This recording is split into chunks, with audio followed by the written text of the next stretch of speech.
ওম শান্তি। আজিৰ তাৰিখ ২৯ এপ্ৰিল ২০২৪ বৰ্ষ। প্ৰাতঃ মুৰলী বাপদাদা মধুবন। আজিৰ পিতাৰ অমৃতবাণী হৈছে, মৰমৰ সন্তানসকল, এয়া আৰোহণ কৰাৰ সঁচা সৎসংগ। তোমালোকে এতিয়া সত্য পিতাৰ সংগ লৈছা, সেয়েহে মিছা সংগ কেতিয়াও নলবা। আৰু আজিৰ প্ৰশ্ন, তোমালোক সন্তানসকলৰ বুদ্ধি কিহৰ আধাৰত সদায় বেসদত টিকি থাকিব পাৰে? পিতাই উত্তৰত কৈছে, বুদ্ধিত স্বদৰ্শন চক্ৰ ঘূৰাই থকা ড্ৰামাত যি চলি আছে, এয়া সকলো নিৰ্ধাৰিত হৈ আছে। এক ছেকেণ্ডো ইফাল সিফাল হ'ব নোৱাৰে।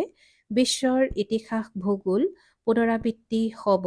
এইটো কথা বুদ্ধিত ভালকৈ ধাৰণ হ'লে তেতিয়া বেসদত টিকি থাকিব পাৰিবা। বেসদত টিকি থাকিবৰ বাবে এইটো ধ্যান ৰখা উচিত যে বিনাশ হ'ব। আমি ঘৰলৈ উভতি যাব লাগে। পাৱন হৈহে আমি ঘৰলৈ যাম। ওম শান্তি। মৰমৰ আত্মিক সন্তানসকলক আত্মিক পিতাই বহি বুজায়। সেইসকলকহে বুজায় যিসকল অবোধ। স্কুলত শিক্ষকে পঢ়ায় কিয়নো সন্তানসকল অবোধ। পঢ়ালে সন্তানসকলে বুজি পায়। তোমালোক সন্তানসকলেও পঢ়ালে বুজি পোৱা। আমাক পঢ়াওঁতাজন কোন, এইটো কেতিয়াও নাপাহৰিবা। পঢ়াওঁতা শিক্ষকজন হৈছে পৰম পিতা, গতিকে তেওঁৰ মতত চলিব লাগে। শ্ৰেষ্ঠ হ'ব লাগে। শ্ৰেষ্ঠতকৈও শ্ৰেষ্ঠ হৈছে সূৰ্যবংশী। চন্দ্ৰবংশী সকলো শ্ৰেষ্ঠ, কিন্তু এওঁলোক সূৰ্যবংশী। শ্ৰেষ্ঠতকৈও শ্ৰেষ্ঠ। তোমালোক ইয়ালৈ শ্ৰেষ্ঠতকৈও শ্ৰেষ্ঠ হ'বলৈ আহিছা। তোমালোক সন্তানসকলে জানা যে আমি এনেকুৱা হ'ব লাগে। এনেকুৱা স্কুল ৫,০০০ বছৰ পাছতহে খোলা হয়। এয়া যথাযথ সত্যৰ সংগ, এইটো বুজি তোমালোক ইয়াত বহি আছা। সত্যজন হৈছে শ্ৰেষ্ঠতকৈও শ্ৰেষ্ঠ। তোমালোক তেওঁৰ সান্নিধ্যত আছা। তেওঁ বহি সত্যযুগৰ শ্ৰেষ্ঠতকৈও শ্ৰেষ্ঠ দেৱতা কৰি তোলে, অৰ্থাৎ ফুল কৰি তোলে। তোমালোক কাঁইটৰ পৰা ফুল হৈ গৈ থাকা। কোনোবা ততালিকে হৈ যায়, কাৰোবাৰ সময় লাগে। সন্তানসকলে জানে এয়া সংগম যুগ। সেয়াও কেৱল সন্তানসকলে জানে। এইটো নিশ্চয়তা আছে যে এয়া পুৰুষোত্তম হোৱাৰ যুগ। পুৰুষোত্তমো কেনেকুৱা? উচ্চতকৈও উচ্চ আদি সনাতন দেৱী দেৱতাৰ ধৰ্মৰ যিসকল মহাৰজা মহাৰাণী আছে, সেয়া হ'বলৈ তোমালোক ইয়ালৈ আহিছা। তোমালোকে বুজি পোৱা যে বেসদৰ পিতাৰ পৰা বেসদৰ সত্যযুগী সুখ ল'বলৈ ইয়ালৈ আহিছো। সদৰ অৰ্থাৎ সীমিত কথাবোৰ আছে, সেয়া সকলো নাশ হৈ যায়। সদৰ পিতা, সদৰ ভাই, খুৰা, ককা, মামা, সদৰ পা-পইচাৰ সম্পত্তি আদি যাৰ প্ৰতি বহুত মোহ থাকে, সেয়া সকলো নাশ হৈ যাব। পিতাই বুজায়, এয়া সকলো সদৰ সম্পত্তি। এতিয়া তোমালোক বেসদত যাব লাগে। বেসদৰ সম্পত্তি প্ৰাপ্ত কৰিবলৈ তোমালোক ইয়ালৈ আহিছা। বাকী সকলো সদৰ বস্তু, শৰীৰো সদৰ। বেমাৰ হয়, নাশ হৈ যায়, অকালতে মৃত্যু হৈ যায়। আজিকালিতো চোৱা কি কি তৈয়াৰ কৰি থাকে। বিজ্ঞানে চমৎকাৰ কৰি দিছে। মায়াৰ জাকজমকতা কিমান। বৈজ্ঞানিকসকলে খুব সাহস দেখুৱাই আছে। যিসকলৰ ডাঙৰ ডাঙৰ অট্টালিকা আছে, তেওঁলোকে ভাবে এতিয়া আমাৰ বাবে সত্য যুগ। এইটো নুবুজে যে সত্য যুগত এটাই ধৰ্ম থাকে, সেইখন নতুন সৃষ্টি। পিতাই কয়, একেবাৰে অবোধ। তোমালোক কিমান বিচাৰ বুদ্ধি সম্পন্ন হৈ যোৱা। আৰোহণ কৰা, আকৌ চিৰি তললৈ নামা। সত্যযুগত তোমালোক বিচাৰ বুদ্ধি সম্পন্ন আছিলা, আকৌ ৮৪ জন্ম লৈ লৈ অবোধ হৈ যোৱা। আকৌ পিতা আহি বিচাৰ বুদ্ধি সম্পন্ন কৰি তোলে, যাক পাৰস বুদ্ধি বুলি কয়। তোমালোকে জানা যে আমি পাৰস বুদ্ধিৰ বহুত বিচাৰ বুদ্ধি সম্পন্ন আছিলো। গীতো আছে নহয়, বাবা আপুনি যি উত্তৰাধিকাৰ দিয়ে, গোটেই ধৰণী আকাশৰ আমি মালিক হৈ যাওঁ। কোনেও আমাৰ পৰা কাঢ়ি নিব নোৱাৰে, কোনেও দখল কৰিব নোৱাৰে। বাবাই বহুত দিয়ে, ইয়াতকৈ অধিক কোনেও জুনুঙা ভৰাব নোৱাৰে। এনেহেন পিতাক পাইছা, যাক আধাকল্প স্মৰণ কৰিছা। দুখত স্মৰণ কৰে নহয়, যেতিয়া সুখ প্ৰাপ্ত হৈ যায় তাৰ পাছত স্মৰণ কৰাৰ দৰকাৰ নাই। দুখত সকলোৱে স্মৰণ কৰে, হায় ৰাম, এনেকুৱা অনেক প্ৰকাৰৰ শব্দ উচ্চাৰণ কৰে। সত্যযুগত এনেকুৱা কোনো শব্দ নাথাকে। তোমালোক সন্তানসকল ইয়ালৈ পিতাৰ সন্মুখত পঢ়িব আহিছা। পিতাৰ মহাবাক্য পোনপটীয়াকৈ শুনা। পৰোক্ষভাৱে পিতাই জ্ঞান নিদিয়ে, জ্ঞান পোনপটীয়াকৈয়ে পোৱা যায়। পিতা আহিবলগীয়া হয়, তেওঁ কয়, মৰমৰ সন্তানসকলৰ ওচৰলৈ আহিছোঁ, মোক আহ্বান জনোৱা। অ' বাপ দাদা, পিতায়ো সঁহাৰি জনায়, অ' সন্তানসকল, এতিয়া মোক ভালদৰে স্মৰণ কৰা, নাপাহৰিবা।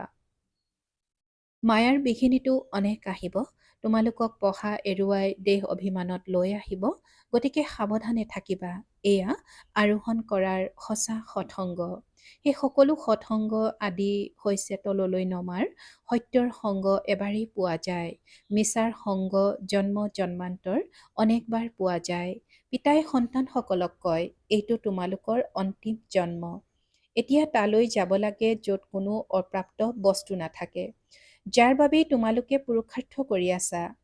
এয়াৰ পিতাই যি কয় সেইবোৰ তোমালোকে এতিয়া শুনা। পিতাই কৈছে যে এতিয়া পিতাই যি কয় সেইবোৰ তোমালোকে এতিয়া শুনা। তাত এইবোৰ একো গম নোপোৱা। এতিয়া তোমালোক কলৈ যোৱা? নিজৰ সুখধামলৈ। সুখধাম তোমালোকৰে আছিল। পিতাই কৈছে যে সুখধাম তোমালোকৰে আছিল। তোমালোক সুখধামত আছিলা, এতিয়া দুখধামত আছা। বাবাই বহুত সহজ মাৰ্গ দেখুৱাইছে, সেয়াই স্মৃতিত ৰাখা। আমাৰ ঘৰ হৈছে শান্তিধাম, তাৰ পৰা আমি স্বৰ্গলৈ আহিম। তোমালোকৰ বাহিৰে অন্য কোনো স্বৰ্গলৈ নাহেই। গতিকে তোমালোকেই সোঁৱৰিবা, আমি প্ৰথমে সুখত তাৰ পাছত দুখত যাওঁ। কলিযুগত সুখধাম নহয়ে, সুখ পোৱাই নাযায়। সেইকাৰণে সন্ন্যাসীয়েও সুখ কাউৰীৰ বিস্তাৰ সম বুলি কয়। এতিয়া সন্তানসকলে বুজি পায় যে আমাক ঘৰলৈ লৈ যাবলৈ পিতা আহিছে, আমাক পতিতসকলক পাৱন কৰি লৈ যাব। পাৱন স্মৃতিৰ যাত্ৰাৰে হম। পাৱন স্মৃতিৰ যাত্ৰাৰে হম। যাত্ৰাত বহুত তল ওপৰ হয়, কোনোবাতো বেমাৰত পৰি যায়, তেতিয়া উভতি আহে। ইয়াতো তেনেকুৱা। এয়া হ'ল আত্মিক যাত্ৰা। অন্তিমৰ স্থিতি অনুসৰিয়ে গতি হৈ যাব। আমি নিজৰ শান্তিধামলৈ গৈ আছো। বহুত সহজ, কিন্তু মায়াই বহুত পাহৰাই দিয়ে। তোমালোকৰ যুদ্ধ হৈছে মায়াৰ সৈতে। পিতাই বহুত সহজকৈ বুজায়, আমি এতিয়া শান্তিধামলৈ যাওঁ।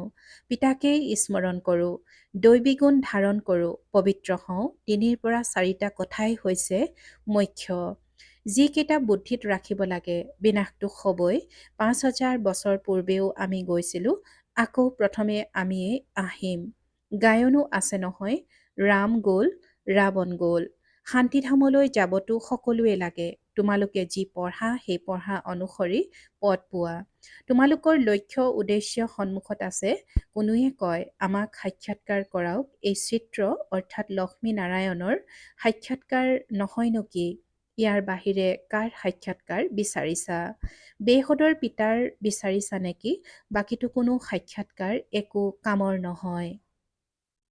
বাবাৰ সাক্ষাৎকাৰ বিচাৰে?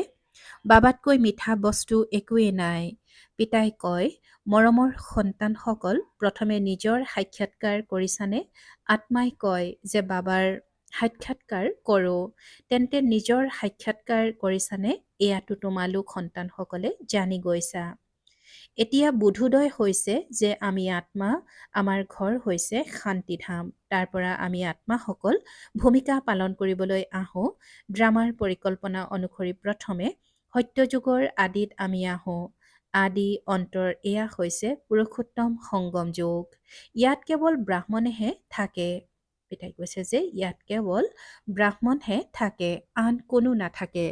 কলিযুগত অনেক ধৰ্ম আৰু কুল আদি আছে, সত্যযুগত এটাই কুল হ'ব। এয়াতো সহজ নহয় জানো? বৰ্তমান তোমালোক সংগমযোগী ঈশ্বৰীয় পৰিয়ালৰ, তোমালোক সত্যযুগীও নোহোৱা, কলিযুগীও নোহোৱা। এইটোও জানা যে কল্পই কল্পই পিতা আহি এনেকুৱা পাঠ পঢ়ায়।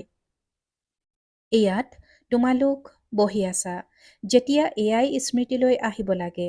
শান্তিধাম, সুখধাম আৰু এয়া হৈছে দুখধাম। বুদ্ধিৰে এই দুখধামৰ প্ৰতি বৈৰাগ্য অথবা সন্ন্যাস, তেওঁলোকে কোনো বুদ্ধিৰে সন্ন্যাস নকৰে। তেওঁলোকেতো ঘৰ সংসাৰ ত্যাগ কৰি সন্ন্যাস লয়। তোমালোককতো পিতাই কেতিয়াও নকয় যে ঘৰ সংসাৰ ত্যাগ কৰা। ভাৰতৰ আৰু নিজৰ সেৱাটো নিশ্চয় কৰিব লাগে। সেৱাটো ঘৰত থাকিও কৰিব পাৰা। পঢ়িবৰ বাবে নিশ্চয় আহিব লাগে। আকৌ বিচাৰ বুদ্ধি সম্পন্ন হৈ আনকো নিজৰ সমান কৰি তুলিব লাগে। সময়টো বহুত কম। পিতাই কৈছে যে সময় বহুত কম। গায়নো আছে নহয়, বহুত গ'ল, অলপ আছে। জগতৰ মনুষ্যটো ঘোৰ অন্ধকাৰত আছে। তেওঁলোকে ভাবে এতিয়াও 40,000 বছৰ বাকী আছে। তোমালোকক পিতাই বুজায়, সন্তানসকল, এতিয়া বাকী অলপ সময় আছে। তোমালোক বেশদত টিকি থাকিব লাগে। গোটেই জগতত যি চলি আছে সেয়া সকলো নিৰ্ধাৰিত হৈ আছে। ওকণিৰ দৰে ধীৰ গতিৰে ড্ৰামা চলি আছে। বিশ্বৰ ইতিহাস ভূগোল পুনৰাবৃত্তি হ'ব। সেইসকলেই আহি পঢ়িব যিসকল সত্য যুগলৈ যাওঁতা হ'ব।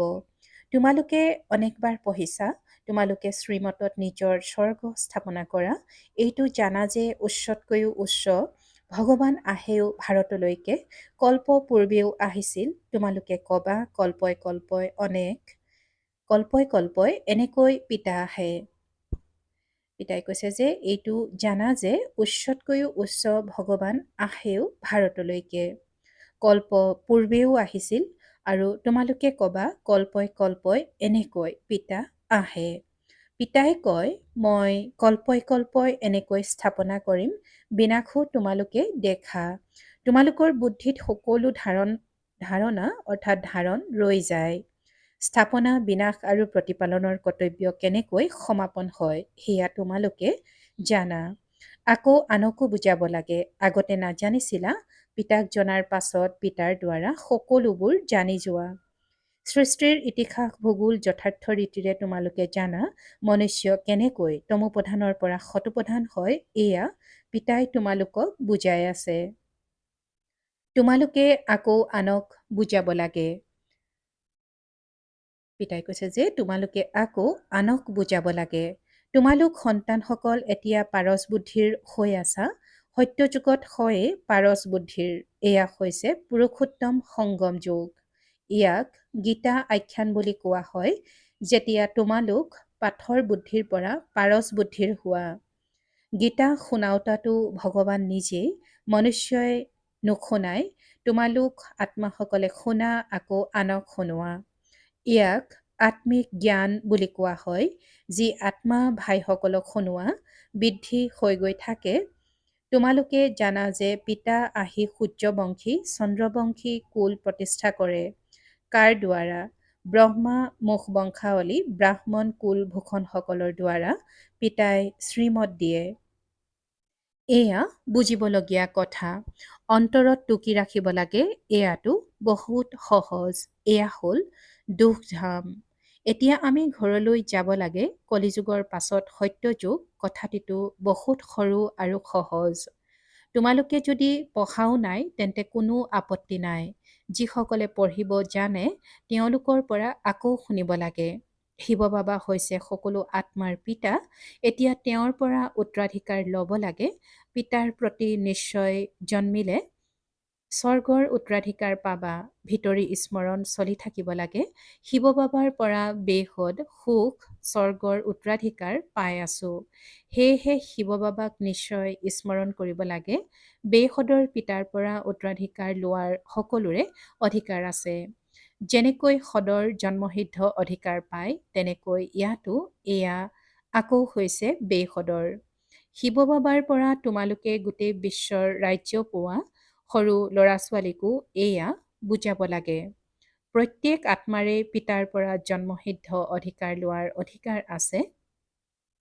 কল্পই কল্পই নিশ্চয় লোৱায়ো পিতাই কৈছে যে প্ৰত্যেক আত্মাৰে পিতাৰ পৰা জন্মসিদ্ধ অধিকাৰ লোৱাৰ অধিকাৰ আছে আৰু কল্পই কল্পই নিশ্চয় লয়ো। তোমালোকে জীৱন মুক্তিৰ উত্তৰাধিকাৰ পোৱা। পিতাই কৈছে যে তোমালোকে জীৱন মুক্তিৰ উত্তৰাধিকাৰ লোৱা। যিসকলে মুক্তিৰ উত্তৰাধিকাৰ পায় তেওঁলোকো জীৱন মুক্তিত নিশ্চয় আহে। প্ৰথম জন্মটো সুখৰে হয়। এইটো তোমালোকৰ 84তম জন্ম। এই গোটেই জ্ঞান তোমালোকৰ বুদ্ধিত থকা উচিত।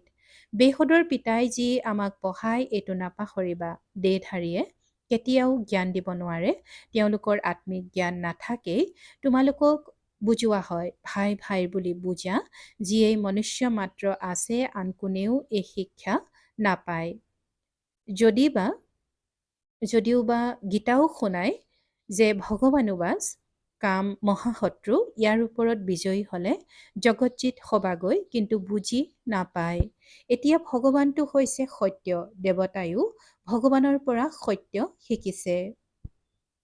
শ্ৰীকৃষ্ণয়েও এই পদ ক'ৰ পৰা পালে? লক্ষ্মী নাৰায়ণ ক'ৰ পৰা হ'ল? কি কৰ্ম কৰিলে? কোনোবাই ক'ব পাৰিবনে? এতিয়া তোমালোকেহে জানা যে নিৰাকাৰ পিতাই পিতা ব্ৰহ্মাৰ দ্বাৰা এনেকুৱা কৰ্ম শিকালে। এইখন সৃষ্টি হয় নহয়। এতিয়া তোমালোক হৈছা প্ৰজাপিতা ব্ৰহ্মা কুমাৰ কুমাৰী। তোমালোকৰ আত্মিক পিতাৰ জ্ঞান আছে। তোমালোকে বুজি পোৱা যে ভগৱানক আমি জানি গৈছো। উচ্চতকৈও উচ্চ তেওঁ হৈছে নিৰাকাৰ। পিতাই যিটো স্পষ্ট কৰি কৈছে যে উচ্চতকৈও উচ্চ তেওঁ হৈছে নিৰাকাৰ। তেওঁৰ সাকাৰ ৰূপ নাই। বাকী যি দেখিবলৈ পোৱা তেওঁলোক সাকাৰী। মন্দিৰতো লিংগ দেখিবলৈ পোৱা অৰ্থাৎ তেওঁৰ শৰীৰ নাই। এনেকুৱা নহয় যে তেওঁৰ নাম ৰূপৰ পৰা উপৰাম। অৱশ্যে হয়, বাকী সকলো দেহধাৰীৰ নাম থাকে, জন্ম পত্ৰিকা থাকে। শিৱ বাবাটো হৈছে নিৰাকাৰ। তেওঁৰ জন্ম পত্ৰিকা নাই। শ্ৰীকৃষ্ণ হ'ল প্ৰথম নম্বৰৰ। শিৱ জয়ন্তীও পালন কৰে। শিৱ বাবা হৈছে নিৰাকাৰ কল্যাণকাৰী। পিতা আহে তেন্তে নিশ্চয় উত্তৰাধিকাৰ দিব। তেওঁৰ নাম হৈছে শিৱ। তেওঁ পিতা, শিক্ষক, সদ্গুৰু তিনিওৱে হয়। কিমান ভালকৈ পঢ়ায়, ভাল বাৰু। অতি মৰমৰ কল্পৰ পাছত পুনৰাই মিলিত হোৱা সন্তানসকলৰ প্ৰতি মাতা পিতা বাপ দাদাৰ স্নেহপূৰ্ণ স্মৰণ আৰু সুপ্ৰভাত। আত্মিক পিতাৰ আত্মিক সন্তানসকলক নমস্কাৰ। আৰু আত্মিক সন্তানসকলৰ আত্মিক মাতা পিতা আৰু বাপ দাদাৰ প্ৰতি স্নেহপূৰ্ণ স্মৰণ আৰু সুপ্ৰভাত আৰু নমস্কাৰ নমস্কাৰ নমস্কাৰ। আৰু আজিৰ ধাৰণাৰ বাবে মুখ্য সাৰ প্ৰথমতে এই দুখধামক বুদ্ধিৰে সন্ন্যাস কৰি শান্তিধাম আৰু সুখধাম স্মৃতিত ৰাখিব লাগে। ভাৰতৰ আৰু নিজৰ আচল সেৱা কৰিব লাগে। সকলোকে আত্মিক জ্ঞান শুনাব লাগে। দ্বিতীয়তে নিজৰ সত্যযোগী জন্মসিদ্ধ অধিকাৰ ল'বৰ বাবে এক পিতাৰ প্ৰতি পূৰা নিশ্চয়তা থাকিব লাগে। ভিতৰি নিৰন্তৰ স্মৰণ কৰি থাকিব লাগে। পঢ়া নিতৌ নিশ্চয় পঢ়িব লাগে। আৰু আজিৰ পিতাৰ বৰদান সৰ্বসম্বন্ধৰ অনুভূতিৰ লগতে প্ৰাপ্তিৰ আনন্দ অনুভৱ কৰোঁতা তৃপ্ত আত্মা হোৱা। সৰ্বসম্বন্ধৰ অনুভূতিৰ লগতে প্ৰাপ্তিৰ আনন্দ অনুভৱ কৰোঁতা তৃপ্ত আত্মা হোৱা। আৰু আজিৰ বৰদানৰ ব্যাখ্যা যিসকল সঁচা প্ৰেমিকা তেওঁলোক সকলো পৰিস্থিতিত প্ৰতিটো কৰ্মত সদায় প্ৰাপ্তিৰ আনন্দত থাকে। বহুত সন্তানে অনুভৱ কৰে যে হয় তেওঁ মোৰ পিতা প্ৰেমিক সন্তান, কিন্তু প্ৰাপ্তি যিমান বিচাৰে সিমান নহয়। সেয়েহে অনুভৱৰ লগতে সৰ্বসম্বন্ধৰ দ্বাৰা প্ৰাপ্তিৰ উপলব্ধি হওক। এনেকৈ প্ৰাপ্তি আৰু অনুভূতি কৰোঁতাসকল সদায় তৃপ্ত হৈ থাকে। তেওঁলোকে কোনো বস্তুৰ অপ্ৰাপ্তি অনুভৱ নকৰে। য'ত প্ৰাপ্তি আছে ত'ত তৃপ্তি অৱশ্যেই থাকে। আৰু আজিৰ শ্লোগান নিমিত্ত হলে সেৱাৰ সফলতাৰ ভাগ পাই যাবা। নিমিত্ত হলে সেৱাৰ সফলতাৰ ভাগ পাই যাবা। ওম শান্তি। সংস্কাৰ মিলনৰ হ্ৰাস কৰিবলৈ আজিৰ অব্যক্ত সংকেত।